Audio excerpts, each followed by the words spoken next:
Olá pessoal, sexta-feira outra vez, só que agora 29 de maio de 2020 e estamos aqui para retomar a nossa discussão sobre o ensino de geografia. Já ficamos aqui discutindo geografia para lá, geografia para cá, paisagem, aparência, aparência, paisagem, discutindo se isso é possível, se isso existe, se isso não existe. Mas de qualquer maneira, no vídeo de segunda-feira, da última segunda-feira, nós estávamos afirmando com todas as letras que a paisagem, isto é, esta relação que nós temos com a aparência, esta nossa percepção, né, essa coisa de colocar os nossos sentidos para perceber o nosso entorno, perceber a forma das coisas e, de acordo com a condição de cada um, associar esse conjunto de formas a um conjunto de significados.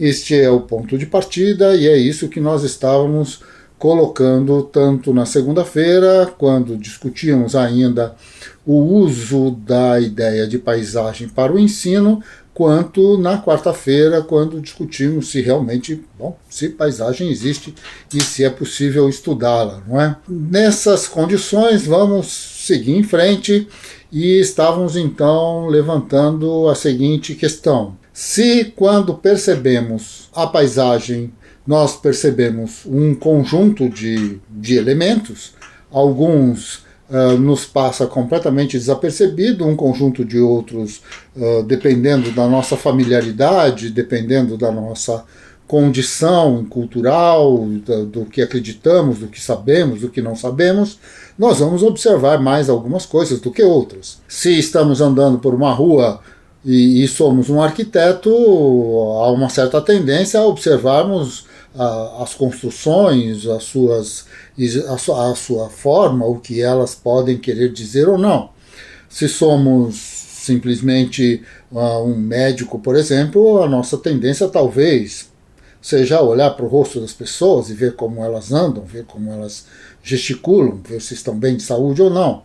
E assim por diante. De alguma maneira, cada um de nós tem um determinado olhar, um determinado foco. E, nesse sentido, a aparência vai nos fornecendo estímulos, vai nos fornecendo a condição do incômodo, não é? Que é a ausência de respostas, que os problemas que o mundo nos coloca. Nesse sentido, então, a grande questão para nós, e esta passagem, então, que vai nos permitir sair do caos para entrar em algum tipo de ordem, esta passagem é justamente aquela passagem que nós temos de fazer, que nos tira, então, da condição de observadores da aparência, isto é, da condição de uma relação de caráter paisagístico para uma condição de caráter territorial, isto é, saímos, então, da simples observação para algum tipo de ordenamento. Bom, então vamos trabalhar um pouquinho antes a ideia de caos, a ideia de desordem, portanto. E essa ideia de desordem é extremamente interessante, porque no final das contas olhamos para as coisas e, no mundo são milhares e milhares e milhares de coisas que nos estimulam de imediato. Não precisamos nem de telescópios nem de microscópios. O que um simples olhar pela janela nos permite ver, sei lá, prédios, ruas, automóveis, pessoas, passeios, bicicletas, cabos elétricos, lâmpadas, seja lá o que for, são milhares e milhares de coisas e dificilmente prestamos atenção em todas elas de uma vez só. Aliás, diria que isso é impossível. Então, o mundo se apresenta para nós de uma forma, eu diria, caótica. Nós precisamos olhar para esse mundo e verificar, então, o que é que nós queremos dele. Então, isto nos faz com que, no mesmo lugar, olhando de uma mesma janela, nós possamos ver diferentes coisas. Porque, de alguma maneira, como os poetas gostam muito de caracterizar, muita gente vai à janela à espera de que chegue o ser amado. Outros vão à janela desesperados porque está chegando, como diria o grande Chico Buarque, né, naquele samba dele, que, bom, pelo barulho que está se vendo, é a polícia que chegou, não é? E assim, dependendo da observação, dependendo da condição e dependendo do que eu sei, alguma coisa se torna mais importante do que as outras, cobre as outras, porque, de alguma maneira, me insiro de forma definitiva, de forma prioritária, dentro de um determinado processo. E são os elementos que compõem aquele processo que passam, então, a fazer parte da minha imaginação, do meu olhar, do meu tato, do meu olfato, dos meus ouvidos e assim por diante. Quer dizer, de uma maneira ou de outra, é justamente este movimento entre ter este conjunto de imagens absolutamente caóticos e sem sentido, absolutamente caótica e sem sentido na minha frente, e daqui a pouco alguma coisa me chama atenção, alguma coisa ruim, alguma coisa boa, um som, o cheiro de uma comida que me leva a salivar, digamos assim, ou seja o que for, ou a presença de um ladrão, não é? Ou a presença de um perigo qualquer. Nesse sentido, o observar, então, ele se foca. E é quando ele se foca que nós, então, capturamos, da maneira mais imediata possível, o conjunto de elementos que são elementos associados a um determinado processo, que é aquele processo que está nos chamando a atenção. Esta captura, isto é, esta ordem, então, o que está longe, o que está perto, à direita, à esquerda, em cima, embaixo, esta distribuição, esta coabitação, esta condição, então, de perceber que o semáforo fechado, os automóveis parados, os pedestres atravessando e assim sucessivamente, em que essas coisas fazem parte de um único contexto, elas fazem parte de uma única processualidade, não é? Então, esta capacidade é que transforma, então, a nossa percepção da paisagem, da nossa percepção do território. Porque saímos da pura forma e entramos, então, no processo. Isto é, fazemos uma determinada pergunta. O que está acontecendo? Como eu vejo o que está acontecendo? Como percebo o acontecimento? E mais do que isso, e geograficamente fundamental, onde eu estou no conjunto de coisas que está acontecendo. Eu estou dirigindo o automóvel, eu estou como passageiro, ou simplesmente eu sou um daqueles que está atravessando a faixa de pedestre. Ou, bom, quem sou eu? Onde estou? Não é? Onde estou dentro de um determinado processo, não é onde estou de um ponto de vista meramente geométrico ou simplificadamente geométrico. O fundamental desse onde estar, então, envolve uma determinada ordenação. E não existe nenhuma possibilidade de se estabelecer uma ordem se eu não tiver uma condição de fazer uma pergunta ao fenomênico, fazer uma pergunta ao mundo, fazer uma pergunta à aparência. E essas perguntas vão, pelo dia afora, elas vão mudando, elas vão transpondo a cada esquina que eu viro, a cada lugar que eu entro, a cada, o conjunto de questões que me propõe entrar num grande edifício, de um grande banco para pedir um pequeno empréstimo, uma condição emocional e o conjunto de preocupações é completamente diferente de eu entrar ao lado desse edifício num pequeno bar para pedir um café. Cada uma dessas coisas exige um determinado foco, não é? Quer dizer, eu identificar onde que está sentado o gerente do banco não é a mesma coisa que identificar onde é que está o balcão do bar onde eu possa pedir o café e se ele tem café expresso ou só tem esse café coado ou café numa garrafa térmica, ou seja lá que condição que ele possa me oferecer. De alguma maneira, cada uma dessas coisas, não é? Ela tem uma dimensão da aparência e ao focar nesta aparência a partir de uma determinada demanda, existe um conjunto que constrói um nexo. E se esse conjunto não constrói um nexo, é porque estamos no lugar errado.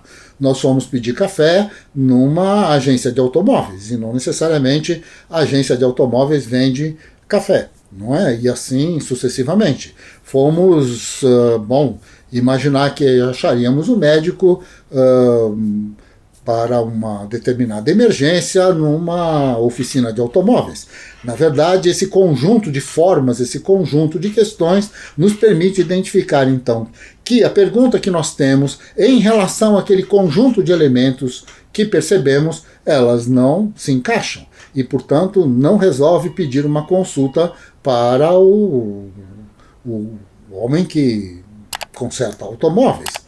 E vice-versa, não adianta eu querer consertar meu automóvel no balcão de um hospital que está me perguntando qual é a minha emergência, o que é que eu estou precisando e o que aconteceu comigo, e assim sucessivamente.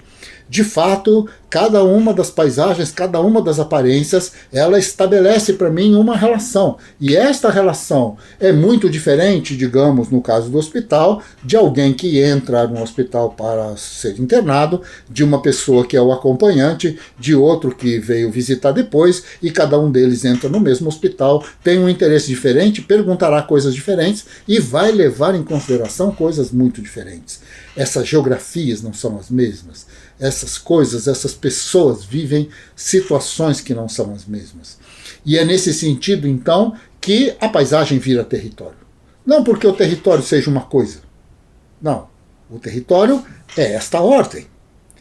É esta capacidade que nós temos de, ao ter uma questão para o mundo, observar no mundo o conjunto de elementos que, de alguma maneira, parece fazer sentido, parecem estar encaixadas umas das outras, para que eu possa, então, dizer se eu estou num hospital, num bar ou num banco, se eu estou no deserto, se eu estou subindo uma montanha, ou se eu estou na minha casa, onde estou?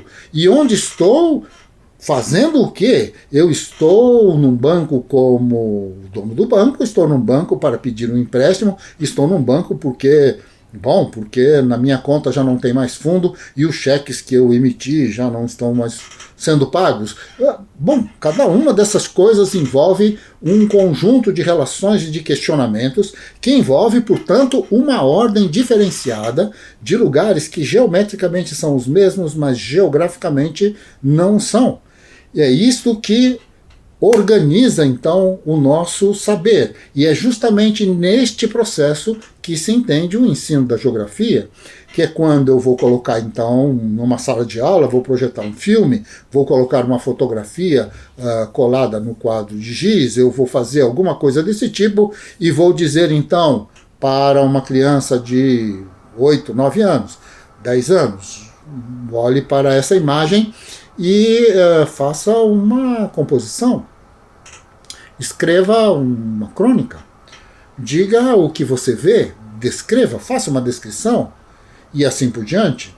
Então, nesse sentido, essas imagens, essa condição que ao olhar para uma coisa estabelece uma relação de ordenação, é que efetivamente vai fazer então com que a ideia de geografia, esta passagem então da paisagem para o território, esta captura de uma ordem em relação aos elementos que compõem o mundo, mas definitivamente escolhidos, não de todos os elementos, mas escolhidos no sentido de identificar um processo específico, é que vai então fazer com que qualquer coisa que esteja em jogo, uma redação A, uma redação B, um X, um Y, esteja a serviço do entendimento da razão geográfica.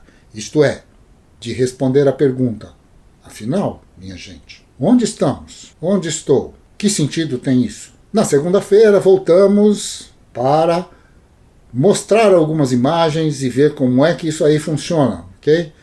De qualquer maneira, um ótimo fim de semana, mas antes disso, alguns avisos. Avisos e agradecimentos, evidentemente. Quer dizer, esta semana tivemos aí um conjunto de atividades razoavelmente grande, né? Aquela discussão sobre periferia, ensino de geografia lá com o pessoal de Goiás, a transmissão da live com o Rui Moreira falando de Maxor, né? Assim, estamos aqui com uma quantidade bem interessante de mais pessoas acompanhando esse canal, o que nos alegra muito. E, claro, pedimos a todos que, de alguma maneira, tenham uma relação com esse trabalho, que digam aí, não é? Que coloquem aí para se inscrever, porque, de alguma forma, isso estabelece a condição desse trabalho algum dia sobreviver, né? Ele subsistir. Na próxima terça-feira vamos ter, então, uma outra entrevista sobre literatura e política, bastante interessante também, que vocês vão gostar, né? E, bom, as atividades continuam e espero que vocês tenham um ótimo final de semana, que fiquem em casa, que se preservem, né? Que tentem, de alguma maneira, sobreviver em meio a esse caos. Porque justamente este momento, não é, de caos é que nós precisamos ser o mais geográfico possível, que é olhar para este mundo da forma como este conjunto imenso de sobreposições, aparentemente sem nenhum sentido, possam fazer algum sentido e nos diga efetivamente em que lugar estamos, o que devemos fazer a partir do lugar que estamos, que tipo de enfrentamento é possível se fazer. Espero que, de alguma maneira, que a gente se preserve, que a gente sobreviva, porque no final das contas é isso que nos permite buscar algum sentido, né, para todas as coisas. Um abraço a todos, mais uma vez, um ótimo final de semana. Vamos ter aí algumas mudanças de projeto que eu vou contar para vocês só na segunda-feira, porque ainda estamos vendo os detalhes desse tipo de coisa. E até mais. Muito obrigado por nos acompanhar até aqui.